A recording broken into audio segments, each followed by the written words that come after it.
안녕하세요. 시키드플러스 커뮤니티 대표 박형근입니다. 오늘은 정보보안 리더들을 위한 ESG와 정보보안이라는 주제로 얘기를 나눠볼까 합니다. ESG란 용어는 많이 들어보셨을 거죠. 요즘 경영의 핫한 주제이기 때문에 아마 한 번쯤은 들어보셨을 거라고 생각됩니다. 그럼 ESG란 무엇일까요? ESG란 비재무적인 지표, 그죠? 종래 이제 재무적인 지표들을 기반으로 해서 이제 투자자들이 투자할 때 기업을 이제 평가할 때 많이 사용하는데, 거기에 추가적으로 이제는 비재무적인 지표를 고려해서 기업 투자를 하겠다는 것이 ESG의 핵심적인 내용입니다. ESG는 Environmental, Social, Governance의 약자인데요. 그래서 환경적인 측면에 있어서 얼마나 이 기업이 이제 환경을 보호하기 위한 이제 그런 노력을 기울이고 있는지, 그 다음에 이제 사회적인 측면에 있어서는 이제 어떤 사회의 구조나 체계, 그 다음에 이제 일반적으로 이제 어떤 인권이라든지 뭐 이런 것들에 대해서 이 기업이 얼마나 이제 기여를 하고 있는지, 그 다음에 투명하게 지배 구조를 가져가고 있는지, 뭐 이런 것들에 대해서 이제 비재무적인 지표를 이제 평가해서 그 기업의 투자 여부를 이제 결정을 하겠다라고 하는 거고요.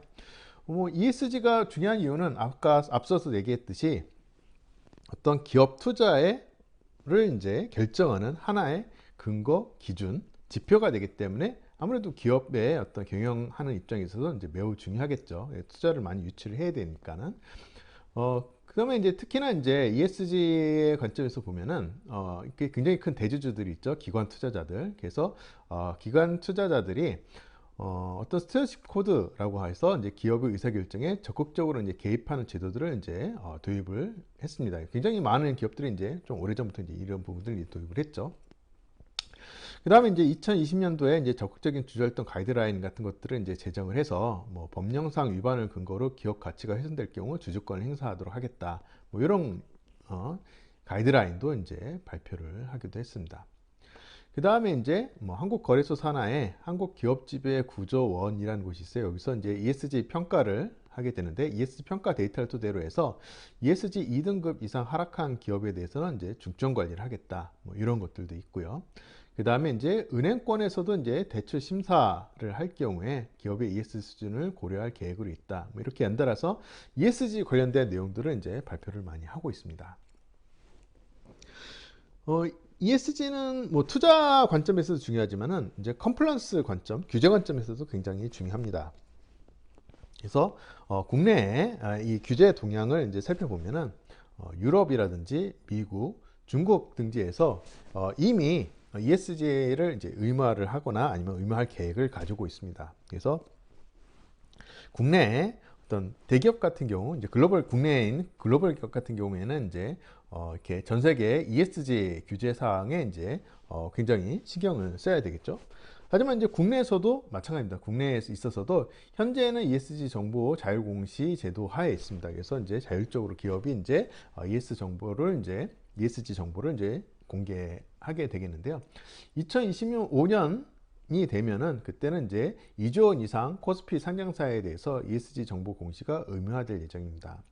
그 다음에 2030년도부터는 코스피 전체 상장사의 ESG 정보 공시가 의무화가 됩니다. 그래서 우리나라도 이제 ESG라는 이제 것이 단순히 이제 투자도 있지만은 이제 컴플라이언스 규제의 관점에서도 굉장히 중요한 요소가 되고 있고요. 그래서 사실 경영하는 입장에서는 두 가지 다 중요하죠. 투자도 많이 받아야 되고 이제 정부의 어떤 컴플라이언스 규제 사항도 이제 준수를 해야 되기 때문에 뭐 ESG는 이제는 당연히 경영상의 굉장히 큰 화두가 되고 중요한 요인이라고 이제 볼 수가 있겠습니다.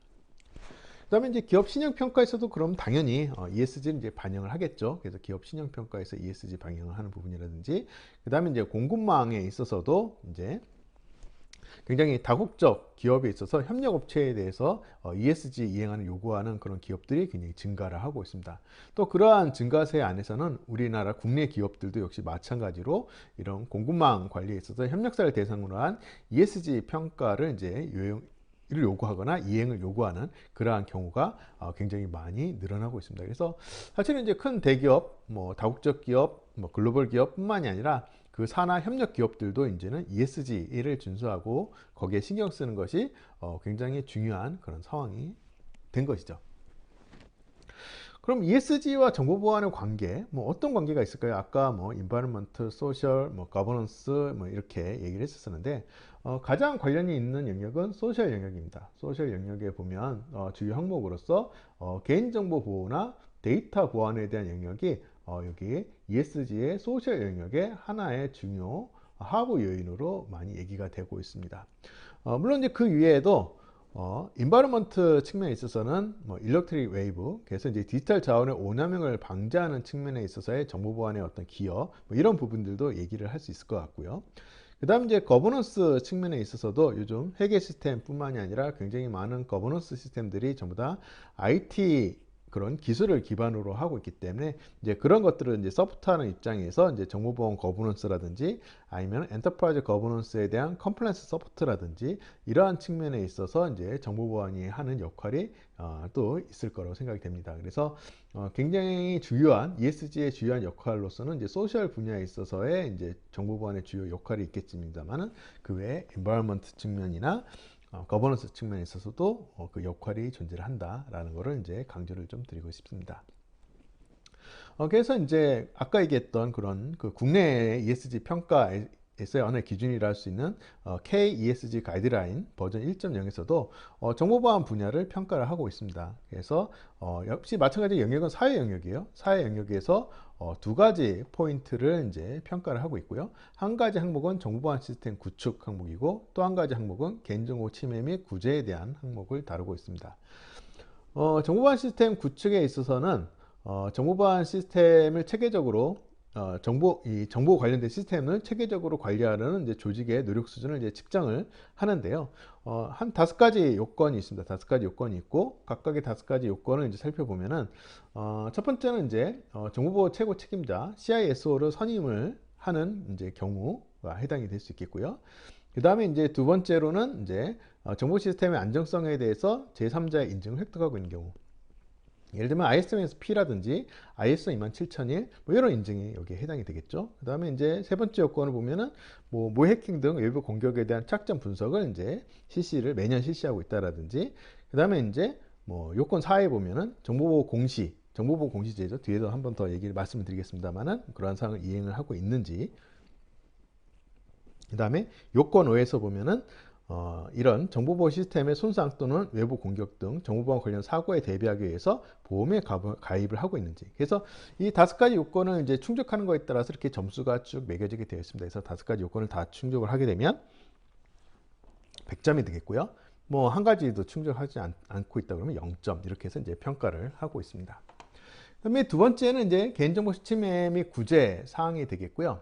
그래서 이제 이 이해 관계자들이 개인정보 침해에 대해서 법 규제 요건을 명확하게 인식을 하고 있는지, 그 다음에 이제 사고가 발생했을 경우 구제 활동을 추진하고 있는지, 뭐 이런 것들이 이제 항목이 될 수 있겠고요. 그 다음에 이제 실제 처벌을 받는 경우 이제 가중치를 달리해서 이제 좀 적용을 하고 있습니다. 그래서 뭐 5개년간 개인정보 보호 관련된 법 규제 위반 건수에 대해서 처벌 수위별 감점 기준을 달리 적용하고 있고, 그래서 몇 점은 간점인지. 그래서 요쪽 앞서 기준은 이제 플러스 이제 점수가 이제 추가되는 이제 그러한 평가 요인이라면, 두 번째는 이제 감점형으로 되어 있습니다. 그래서 세 가지의 유형으로 나눠지고요. 유형 1 같은 경우에는 뭐 5년간 개인정보 관련된 법 규제 위반 내용 중 처분이 확정된 건수에 대해서 처벌 수위가 형벌, 벌금, 과료인 경우, 그 다음에 국가나 지방자치단체를 당사자로 하는 계약에서 입찰 참가 자격을 제한당하는 경우에 유형 1에 해당됩니다. 그래서 마이너스 50점의 감점이 되겠죠. 가장 낮은 유형 3 한번 볼까요? 3 같은 경우는 5년간 개인정보 관련해서 법 규제 위반 내용 중 처분이 확정된 건수에 대해서 처벌 수위가 행정처분 중 비금전적인 처분에 해당되는 뭐 시정명령, 시정권고, 경고 등인 경우가 이제 3이 되겠고 마이너스 10점 정도 됩니다.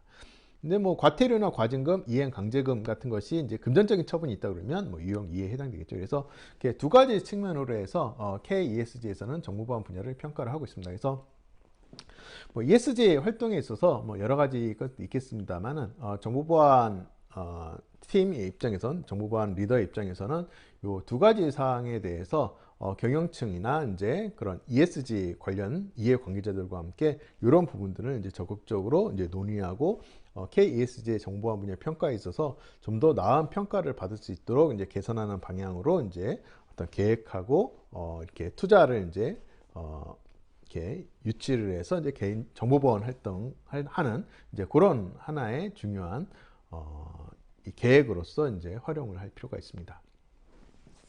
그래서 이제 아까 얘기했듯이 현재 지금 있는 기업의 ESG 전략, 정책 이런 부분들이 어떠한 방향성을 갖고 있는지 그런 이해관계자의 관심사 이런 부분들을 이제 잘 파악할 필요가 있고요. 그 다음에 이제 내부에 만약에 ESG 실무 그룹, 예를 들면 지속가능 경영위원회 등이 이제 만들어져 있다면은 거기에 정보보안 입장에서 적극적으로 참여를 할 필요가 있습니다. 그래서 ESG 토론 내에서 아까 얘기했던 소셜 영역의 어떤 개인정보 보호와 데이터 보호가 이제 하나의 주제가 되고, 그 다음에 거버넌스 영역에 있어서 어떻게 컴플라이언스 소프트에 있어서 정보 보호하는 역할을 할 것인지, 그 다음에 인바이먼트 분야에 있어서의 어떠한 그런 이 디지털 자산의 오남용을 어떻게 막을 것인지 이러한 주제를 적극적으로 이제 참여할 필요가 있습니다. 그래서 비즈니스와 관련된 주요 목표와 연계를 해서 개인정보 및 데이터 규정 준수에 대해서 기업 정책과 비전을 개발을 하고 전사 ESG 이니셔티브에 포함되도록 하는 것이 필요합니다. 그 다음에 이제 이런 것들을 하기 위해서 굉장히 다양한 그런 전문가 SME와 협력해서 이제 접근 방식을 조정을 하고 성과를 입증할 수 있게 해야 되는데요. 뭐 그런 것들을 하기 위해서 뭐 다양한 비즈니스 파트너라든지 아니면 이제 산업그룹, 그 다음에 이제 시크릿 플러스 같은 이제 커뮤니티, 뭐 이런 곳들과 같이 협업을 해서 이제 이런 내용들을 이제 한번 확인을 할 필요가 있을 것 같고요. 그 다음에 이제 주요 성과 지표를 정의를 하고, 그 다음에 이제 내부 공개 보고서에서 이제 어떻게 그걸 반영할 것인지 이런 것들을 이제 전략적으로 결정할 필요가 있습니다.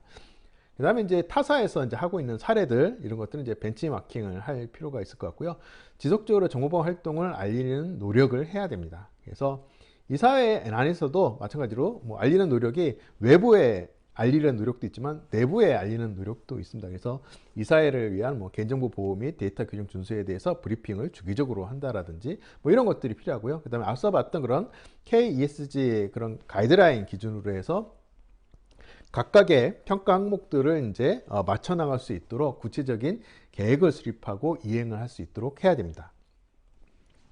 뭐 그것 중에 하나로 아까 얘기했던 정보보호 공시제도 활용하는 것들 굉장히 좋은 포인트가 될 수 있습니다. 정보보호 공시제도는 이제 정보보호 산업의 진행에 관련된 법률 제13조 및 동법 시행령 8조에 의거해서 이용자의 안전한 인터넷 이용과 기업의 정보보호 투자 활성화를 위해서 기업의 정보보호 투자 인력 활동 등에 대한 정보를 공개하도록 하는 자율 공시제도입니다. 하지만 정보보호산업진흥법 개정안의 국회 통과로 매출액 500억 원 이상의 기업은 반드시 정보보호 관련된 자료를 공시가 의무화되어 있습니다. 그래서 정보보호 공시제도가 뭐 의무화가 됐든 아니든 상관없이 ESG의 활동을 해야 된다고 하면은 그 안에 이 정보보호 공시제도를 활용을 해서 이제 같이 이 제도화를 이제 활용할 수 있도록 하는 것이 이제 필요하고요. 정보보호 공시제도는 이제 정보보호 공시 가이드라인이 있습니다. 가이드라인을 보면은 현재 정보보호 투자 현황에 대해서 이제 하는 부분과 정보보호 인력 현황에 대해서 보고하는 부분, 그 다음에 정보보호 관련된 인증평가 점검에 관련된 사항들, 그 다음에 정보보호를 위한 활동 현황들, 뭐 이렇게 나눠져 있습니다. 그래서 굉장히 현재 투자 현황, 그 다음에 인력 현황, 그 다음에 인증평가 점검, 그 다음에 그 외에 이용하는 자를 위한 정보보호를 위한 활동 현황 이렇게 나눠져 있어서 굉장히 다양한 분야에 있어서 이제 정보보호 활동에 대한 내용들을 이제 이 외부에 알리는 좋은 제도가 되겠고요. 아까 했던 그 KESG 가이드라인에서도 이제 볼 수 있는 그런 많은 부분들이 이 안에서 같이 수용이 된다고 볼 수가 있습니다. 그래서 정보보호 투자 활성화 실적 부분에 있어서는 이제 이 정보 공시 가이드라인에서 공시 가능한 주요 내용과 그 다음에 KESG 가이드라인에 겹치는 부분들에 대해서는 이제 약간 굵은색으로 이제 표시를 좀 해봤습니다. 그래서 정보보호 관련된 인증이라든지 차후점 분석 및 대응 조치 활동, 그 다음에 침해 사고 대응을 위한 보안 가입 여부 등 이런 것들이 이제 투자에 대한 부분들이 이제 해당이 되겠죠. 그 다음에 이제 임직원은 이제 정보보호, 인식 제고 교육 및 지원 이런 부분들에 이제 이런 다양한 활동들이 있을 수 있을 것 같고요. 그다음에 이제 정보보호 전담 인력 관리 활동들에 대해서는 아무래도 이제 등기 임원이나 미등기 임원 또 이에 준하는 관리자급으로의 CISO의 선임, 그죠? 최고 정보보호 관리자에 대한 선임에 대한 부분이라든지 정보보호에 대한 추진 계획 및 결과, 개인정보 보호 관련된 법 규제 위반 여부 등에 대해서 이제 어떻게 대응 조치를 하는지 뭐 이런 활동들도 다 이제 관리 활동에 이제 포함이 될 수 있을 것 같습니다. 그다음에 이용자들에 대한 정보 보호 인식 제고 활동 같은 경우에도 이제 만약에 이제 이 B2B가 아니라 이제 B2C 영역이 있다 그러면 이제 B2C의 이제 컨슈머 대상으로 하는 그런 정보보호 인식 제고 활동들도 굉장히 중요한 활동 요인이 될 수 있습니다. 그래서 굉장히 다양한 그런 활동들에 대해서 정보보호 공시제도와 그다음에 KESG 보고 안에 포함이 될 수 있도록 계획을 세우고 이제 같이 해야 될 필요가 있을 것 같습니다. 그래서 사실 ESG 입장에서 보면은 경영이 굉장히 중요한 화두이기 때문에 정보보안 리더 입장에서는 그런 ESG를 활용을 해서 그 안에서 정보보안에 대한 얘기를 경영층들과 활발하게 얘기를 나눌 수 있는 주한 커뮤니케이션의 통로 하나의 그런 프로세스를 정립을 할 필요가 있을 것 같습니다. 그럼 여기까지 해서 ESG와 정보보안이라는 주제로 발표를 마치도록 하겠습니다. 네, 뭐 이해하는데 조금이라도 도움이 되었으면 좋겠습니다. 감사합니다.